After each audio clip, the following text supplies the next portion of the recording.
Hello everyone and welcome to the top 10 best films of 2020! Number 10! Thanks for watching! Wow, what a great year for film! See you later!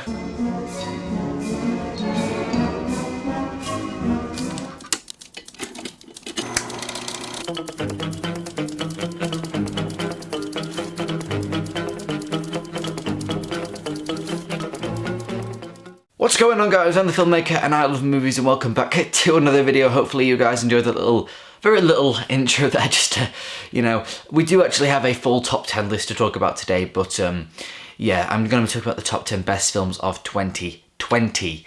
Now, as I kind of briefly spoke of in my top 10 worst films of 2020, which you can find here, and there is a link in the description, I did say that a lot of mediocre films came out this year, probably because a lot of the good films that we were going to watch were pushed back or couldn't, finish filming and things like that. And so we were kind of left with, we had a few really good films in the year, but mainly bad films. Like, I would not expect, the film number 10 that I'm going to talk about in a few minutes, I would not expect that film to have actually been in my top 10 list, but I'm glad it is, because I'm glad I can actually talk about it. But I would only rate that film a 3.7 out of 5. Like, compared to last year, this film is just nothing compared to that, like nothing at all.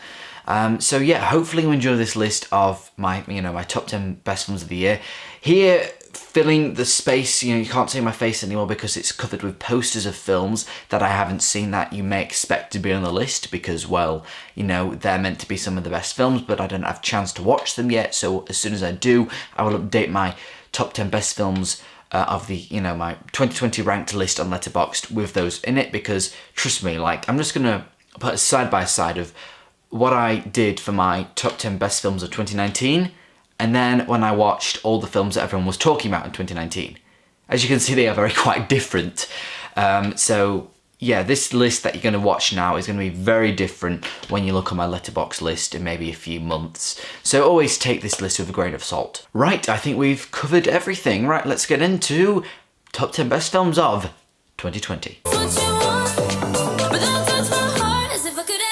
Coming in at the number 10 spot, we've got a film called Lynn and Lucy. Now, when I first watched this film, I wasn't really sure what to think of it. It's one of those films where it gets you thinking, many people, when they watch a film, they just think, okay, I'll watch it, and that's all I need to do. This film actually makes you think, and some people don't like that. We've got, I'm Thinking of Ending Things, another film that did that this year that many people thought was bad and pretentious and all that sort of thing. And so I get some people don't like to do that. Some people just like movies as entertainment. But when I get a film that does more than that, something like 2001: A Space Odyssey, which, is a complete and utter masterpiece, they really compel me. And this one, it's nowhere near as good as 2001 or I'm Thinking of Ending Things, but it fits very nicely into that, because when I watched it, like I said, I didn't really know what to think. It was kind of saying this, and then it did something else kind of towards the third act as well, where it's kind of second guess it, and I don't want to get into spoilers here, but it's a very interesting and very carefully crafted conversation that this film is giving. And I'll just give a quick kind of rundown of the synopsis of what this film is about. You follow Lynn and Lucy, two, they've been best friends forever, probably ever since primary school up until secondary school. Now they live opposite each other. One of them has just got a kid, the other one got pregnant quite young in school. I think she was like 16 or 17 years old. And yeah, it's very set in this kind of close personal community, and it does a really good job with the script and the direction. The two performances by newcomer Roxanne Scrimshaw and Nicola Burley all do a great job here. It also has, it has so many things going on here, because it also has, like, as I said, these two best friends, they come out of secondary school still being best friends, and it's also kind of exploring the life after that with the people in it. So, like, for example, Lynn, she gets a job at the hairdressers, but the person who's kind of in charge of the hairdressers was a girl who was not very kind to her in secondary school, but now she's her boss. And so it's very an interesting kind of dynamic that we've got going on here in conversation. So yeah, if you get a chance to watch this very independent British film, please do so. It's worth your while. Coming in at number 9, we have Beastie Boys' Story. Now, this is an Apple TV Plus documentary, And before this documentary, I actually had never heard of Beastie Boys. So I went in this, and it is the Beastie Boys story, and I came out really liking their music and knowing their whole story. This is a very interesting documentary because it is done in not the typical fashion, because you've got the two main Beastie Boys talking to a live audience. People actually paid and they went to a live thing where they talk about the story. Behind them they've got a screen where it's got images and videos and things like that. It's very personal, very interactive, and so it's almost like they're talking to me. You know, I'm sat there and they're talking to me. It's really, really well done. It's directed by Spike Jonze, who was actually a friend of the Beastie Boys. He directed their music video Sabotage, a really great music video. Like I said, he directed this documentary. So yeah, I've actually become a fan of the Beastie Boys now. Well, not a big fan, but I do enjoy Sabotage. Intergalactic's also a really great one with another really good music video. So yeah, I would definitely recommend this one because, like I said, it's a new, different kind of documentary, and you may become a fan of the Beastie Boys. It's really well edited. Nothing much more I can say about that. You know, if you've got an Apple TV Plus subscription, I've got a year free of it. That streaming service is actually quite sparse at the moment, but that is one of their original films that definitely shines through. Number 8, we've got another documentary. It is David Attenborough's, I think it's A Life on Our Planet. Now, similar to the Beastie Boys documentary, before I watched that documentary, the David Attenborough documentary, I had actually never seen anything from David Attenborough. Of course, I know who he is, who doesn't, but I'd actually, you know, it's hard to believe I haven't seen anything he had, you know, narrated or been in, anything like that, until I watched this documentary on Netflix. This was actually a very good leaping off point for discovering David Attenborough, because it goes into his early life and how he got into this world of being kind of a TV presenter, could you say, narrator? But the main point the film is making is the destined doom for this planet, you know, if we continue like this. And it's definitely inspired change in my lifestyle to kind of stop this from happening, because it is quite doom and gloom, but this documentary also gives you a bit of hope. It gives you kind of what we can do to kind of have a better future, because 2020 has been definitely doom and gloom. We're hit almost every day with the hard headlines, and we feel hopeless many times, you know, hearing about, I don't know, an earthquake or a terrorist attack or, you know, anything like that. But this documentary definitely provides hope for this environment crisis that's going on in the world. So yeah, it's only like 1 hour and 20 minutes or so, and I would very much recommend watching it. At number 7, we've got Mank. Yes, David Fincher's new film. I really wish this was at number 1, but it's at number 7, and I actually haven't rewatched this film yet. And I feel like if I did rewatch this film, it could even be higher on the list or probably lower. Because when I first watched the film and now, I feel like I've got everything out of it that I could get out of it. The great cinematography, the great performance and direction. There's really nothing that compels me to go back and revisit this film. I'm sure I will definitely watch it again at some point. But for now, it's a film that it's just like, I've seen it, you know, I know everything about it. I get the point of the film. And I feel like when I first reviewed it, I should have been a bit more harsh on the script, because it really did need some tweaking, I believe. Like, especially where it gets political at the back half of the film. I really think that was a big mistake. That really didn't interest me at all. But I really did like, again, I'm trying to rehash my thoughts here because I've spoken about it in my review. I really did like seeing the inspiration for Citizen Kane. It's really well shot and structured. It's good, but again, I think some people will definitely find it boring. Others will love it. I'm, you know, very much in the middle, but definitely leaning towards I really like it. For now, I may rewatch it and think it's not so good. At number 6, we have Lovers Rock. Now, this was one of the 5 films from Steve McQueen. That's right, Mr. Steve McQueen went out and directed 5 films this year, and this was one of them, part of a 5-film anthology under the umbrella name of Small Axe. And I was lucky enough to watch this on live TV. And before it started, the person said, you know, Steve McQueen does request that you turn the volume up. And this film, definitely, if you haven't seen it yet, get the volume up, but get your speakers, because this film, it's, first of all, it's gorgeously shot. Gorgeous.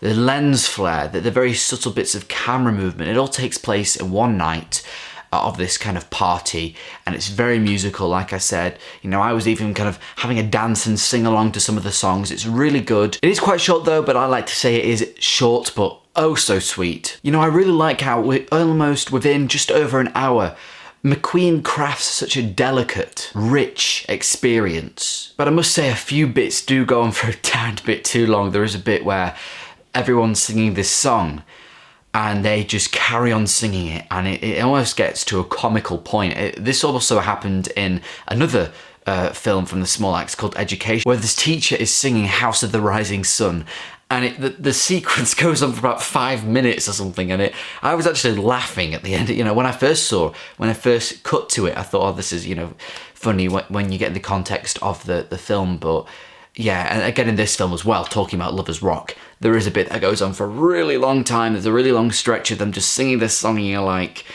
are we gonna, you know, go to something else now? Are we going to continue singing this song? How long is this going on for? I'm a little unsure what Steve McQueen is trying to say with this. It isn't as harsh and powerful as Mangrove. It's a very soft and gentle film, again reflected in the gorgeous cinematography. Of course there are moments of drama, but then again, due to the short runtime, we do get little character development. I just wanted a little more.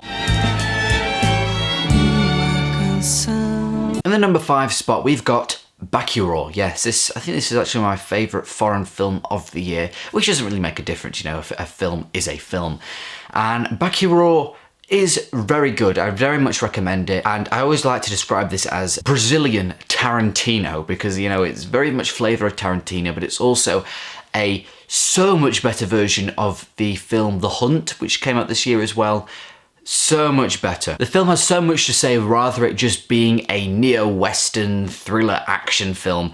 It does have a lot to say in its hands. I'm not going to get into it here. You can, you know, see what it's saying for yourself when you actually watch the film, because again, I'm recommending this to you. The filmmaking is really fantastic. The film is at a good pace until it kind of approaches the third act. When it slows down, it loses momentum in my opinion, because the third act is really good. It's really well structured as well. Yeah, nothing really much else I can say about this. It's just a very solid, well put together, great film. At number 4 spot, we've got Soul. Yes, everybody's favourite film of the year. It is Soul. Let's just start off by talking about the animation. I'm sure everyone's going to mention this in their top 10 lists or reviews or whatever. The animation is fantastic. It's stunning. It's really good. I love some shots, especially when it's going into the beyond. Of course, if you've seen the film, which most people have by now, there's some really great shots there. Really well done. This is certainly Pixar's most adult film. This is kind of a positive and a negative, because this isn't really a film suited for younger children. I watched this with my family, and even my mum and dad didn't like it at all. My little brother thought it was like, he gave it a 2.5 out of 5, because I could tell like they wanted more from it, I think, and it was definitely adult, and I did think it was sending out a very interesting and thought-provoking message, and, you know, exploring so many interesting themes. But then again, if you've got a young kid, they're not going to find it that interesting. Of course, there is something happens where some bodies switch, which is quite fun and interesting, and I guess was done to kind of make it a bit more fun and light and exciting as well. But there is so much to unpack with Soul. It's very rich, very well written, very sophisticated. This film is about a jazz musician, and I was expecting a really catchy musical theme for the film, and in my opinion, I didn't get that. You know, I was expecting something for my foot to be tapping to, and it just, you know, I think the music could have been a lot better. It is very subtle, it's nice, but it's just, I really thought that with a jazz musician,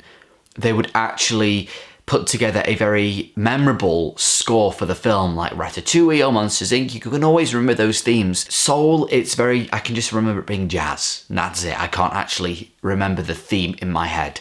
So I think it could have been done a lot more memorable. That's one of my main problems with the film. Go that way! Okay, the top 3 now. In the 3rd place, we have Da 5 Bloods.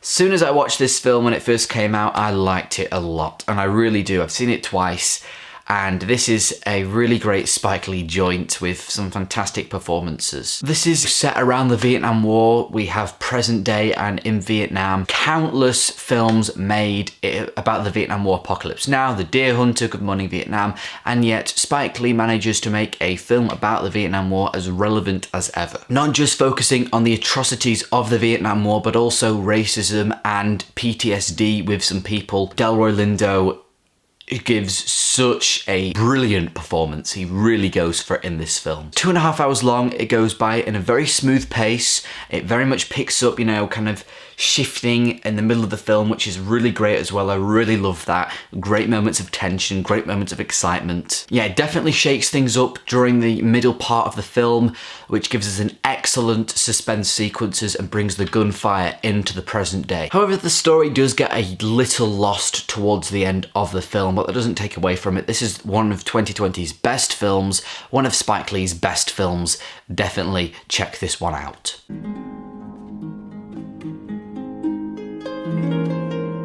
And number 2, we have I'm Thinking of Ending Things. Okay, so this film, a lot of people thought was very pretentious, very boring, and very dull. And this is sitting at the number 2 spot of my favourite films of the year, or best films of the year list. And I just think it's very, and I know there's problems with the film, which I'll get to, but for the most part, the script is very well constructed. It's a very relaxing film because it takes a very interesting structural turn. There's like very long car drives, and the car drive when they're leaving the house is kind of the most boring and dullest. I do agree with that. Talk about kind of actors here. Toni Collette is in it. She's great. Jessie Buckley as well. Really great. Cinematography is gorgeous. It's luscious. Back to the script here with the structure. It makes it very smooth and very relaxing for me. I really like the music in it. I can just sit back, get stimulated and watch this film. It's got so much going on here. Some people think it's putting ideas out there but not doing anything with it. It's just doing it for the sake of it. And I do think to an extent that's true. Kaufman is kind of putting out all these kind of intellectual conversations and things, and I understand why people think that comes off as pretentious. It's certainly a film that demands a rewatch once you've seen it. I was not really sure what to think when I first watched it. I thought, okay, when I watch it again, it's either going to be really great and I love it, or really pretentious and terrible. And I actually really do like this film. I'm excited to see if it gets its Netflix Criterion release. Hopefully it does. Love it or hate it, that's my take on I'm Thinking of Ending Things. I'm sure some of you watching now hate it or really do like it. For me, it's one of the year's best. Coming in, number 1, it is, drumroll please, Mangrove. Yes, this is Steve McQueen's Mangrove, the film to kick off his Small Axe anthology. This film floored me. Let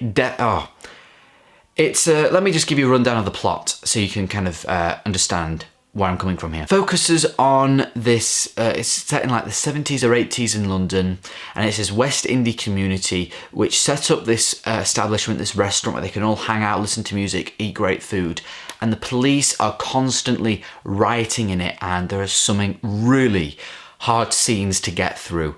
My blood was boiling with anger. I'm not joking. I was very angry at what I was seeing on screen.